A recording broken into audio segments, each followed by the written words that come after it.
Strengthening Faith 17. In a narration found in Sunan Abu Dawood, number 4031, the Holy Prophet Muhammad, peace and blessings be upon him, advised that a person who imitates a people is counted as one of them. All Muslims, irrespective of the strength of their faith, desire to be counted and end up with the righteous in the next world. But this narration clearly warns that a Muslim will only be considered a righteous person and end up with them if they imitate the righteous. This imitation is a practical thing, not only a declaration through words. This imitation is correctly done by fulfilling the commands of Allah, the Exalted, refraining from His prohibitions, and by facing destiny with patience according to the traditions of the Holy Prophet Muhammad, peace and blessings be upon him. This will ensure they use the blessings they have been granted in ways pleasing to Allah, the Exalted.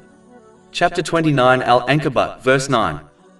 And those who believe and do righteous deeds, we will surely admit them among the righteous. But those who verbally declare their love for the righteous, and fail to imitate them, and instead imitate the characteristics found in hypocrites and the sinful, will be considered and judged as one of them. This does not mean they will lose their faith, but it means they will be judged as disobedient Muslims. How can a disobedient Muslim be counted as an obedient Muslim and end up with the righteous? This is only wishful thinking, which has no value in Islam. Chapter 40 Ghafir, verse 58. And not equal are the blind and the seeing, nor are those who believe and do righteous deeds and the evildoer. Little do you remember.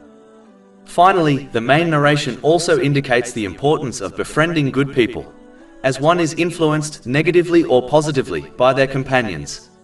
This has been advised in a narration found in Sunan Abu Dawood, number 4833.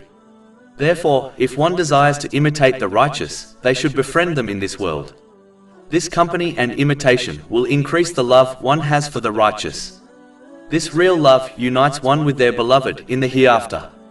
This has been advised in a narration found in Sahih Bukhari, number 3688. Over 400 free ebooks, audiobooks, infographics, podcasts and blogs available on our website, www.shaykhpod.com.